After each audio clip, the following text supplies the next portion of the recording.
How's it going, guys? My name's Wilson. The 2019-2020 NBA season will be the first time in a long time where there will be no super teams. Anticipated to be one of the most unpredictable seasons in quite some time, the Eastern Conference will look to get stronger while a couple teams will continue to stink. Here are my predictions for the 2019-2020 Eastern Conference standings. Starting from last place, the 15 seed, the Charlotte Hornets, going 19-63 overall. After losing Kemba Walker, the franchise continues to be a dumpster fire. With a cloud of uncertainty, combined with a messy salary spreadsheet, the team will have a past his prime Nicholas Batum for another 2 years, 8-digit payments owed to Bus Bismack Biyombo, Michael Kidd-Gilchrist, Cody Zeller, and a very average Marvin Williams. All those guys were paid more than Kemba last season. While none of them can create their own shot, the team will have to depend on the very inconsistent Terry Rozier to score. While he came off the bench, averaged 9 points last season, the team also lost their second best scorer in Jeremy Lamb to the Pacers, while Zeller and Williams were the only other two that averaged at least 10 points a game. Unless Malik Monk and Miles Bridges have breakout years, the team will be awful to watch. Number 14, the Cleveland Cavaliers, going 26-56 overall. Kevin Love only played 22 games last season due to injury and have been hurt, missing at least 20 games each of the last 3 seasons, put up 17-11 last season. The team's biggest challenge is trying to trade him, given his contract, which I predict they'll do before the deadline. He's an aging all-star in his early 30s. The lineup of Cedi Osman, Tristan Thompson, Larry Nance Jr., alongside second-year point guard Colin Sexton, is nowhere near a playoff team. Selecting Darius Garland out of Vanderbilt's a huge risk since he plays the same position as Sexton at the point. Not sure if the two can work out. Newly acquired head coach John Beilein will have his work cut out for him. Number 13, the Washington Wizards, going 27-55 overall. Now considered a lottery team with no prospects approaching star potential anytime soon. John Wall is owed $171 million by the team over the next 4 seasons, won't be playing anytime soon. After rupturing his Achilles tendon, no team would want his contract. While Bradley Beal has 2 years left on his deal, the All-Star's patience will be running out, where the team will have to be forced to trade him. They did recently offer him a 3-year max extension. Beal hasn't accepted yet. The only thing the team can look forward to is to see if Isaiah Thomas can bounce back from injury, but he's already 30 years old. After not playing much each of the last 2 seasons, time doesn't seem to be on his side. The 12th seed, the New York Knicks, going 31-51 overall, who will continue to be terrible. After the signings of Julius Randle, Bobby Portis, and Marcus Morris, the team's chemistry likely won't fit, having plenty of guys looking to score and put up numbers. Frank Ntilikina's looking like a bust, and Dennis Smith Jr. has talent, but very inefficient as a scorer, not a great playmaker, and will jack up a lot of bad shots. The team simply lacks a true point guard that can make guys around him better. Kevin Knox and RJ Barrett will also need to get their shots up. The 11th seed, the Detroit Pistons, going 33-49 overall. Blake Griffin had a phenomenal season, putting up 24.5 points, 7.5 rebounds, 5.5 assists, bringing back some energy for the struggling franchise who hasn't won a playoff game in over 11 years. BG's already 30 years old and was healthy for most of the regular season, playing 75 games. With him healthy for the most part, the team still went 500. Given his past, I won't be shocked if Griffin plays between 55 to 65 games. Derrick Rose will also give the team a boost. After a revival season, he'll leave everything on the line, but unfortunately no longer a star player. Will show glimpses of his nice finishes, but the team has no chance in competing in the Eastern Conference. The 10th seed, the Chicago Bulls, going 35-47 overall, a significant improvement from a season ago where the franchise was at the lowest of the lows, badly struggled, and looked like a joke with no leadership and plenty of dysfunction. They simply can't get any worse, and now with Larry Marketing healthy after missing 30 games, Zach LaVine missing 19, and Wendell Carter missing 38, the team will start finding its rhythm, pick up some solid wins. Given their youth, the addition of Kobe White will help the team grow, while Chris Dunn's future with the team remains uncertain.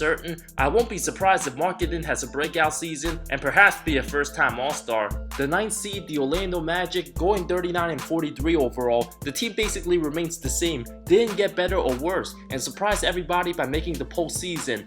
Now they have resigned veterans Nikola Vucevic, who will turn 29 after the new season starts, and Terrence Ross, but the team still lacks a point guard where DJ Augustine can be relied upon. Evan Fournier is a solid too, and the mystery of Markelle Fultz will be quite interesting to see. It will also be a mystery if Mo Bamba gets any playing time now that they signed Woosh to a 4-year max. The young guys in Jonathan Isaac and Aaron Gordon will have to continue to get better if the team wants to take the next step.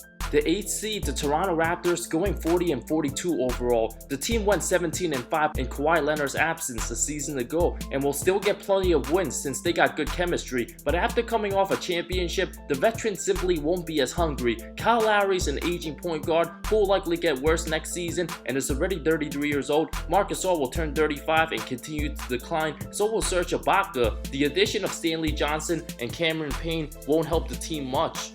The 7th seed, the Atlanta Hawks, going 41-41. Yes, the Hawks will be one of the brightest up-and-coming teams. The duo of Trae Young and John Collins will be fascinating to watch. Both of them have a chance to become first-time All-Stars. And with the additions of rookie Cam Reddish and DeAndre Hunter, the team simply loading up their young talent. Kevin Huerter was one of the most underrated rookies last season, an excellent three-point shooter, and taking a risk on Jabari Parker won't hurt too much.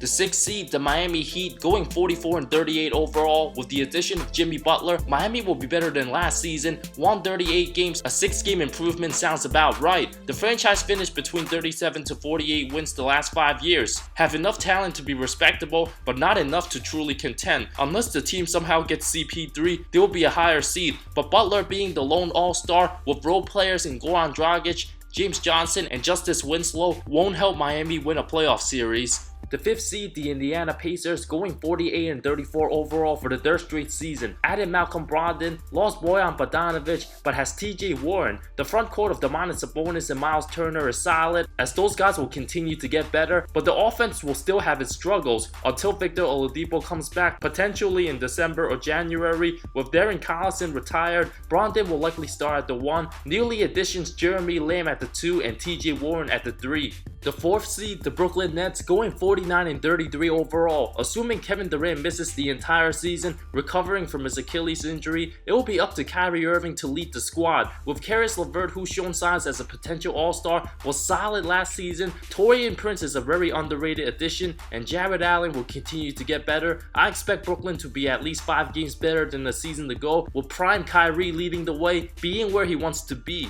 The 3 seed, the Boston Celtics, going 53-29 overall. The young guys in Jason Tatum and Jaylen Brown should pick up where they left off in the 2018 season, when the chemistry was at its best without Kyrie, and replacing him with Kemba Walker, who doesn't have an ego, should fit in perfectly in Brad Stevens' system. The team will still be very competitive and will likely make the 2nd round, but the loss of Al Horford and his leadership with the addition of Enes Kanter won't get them over the hump.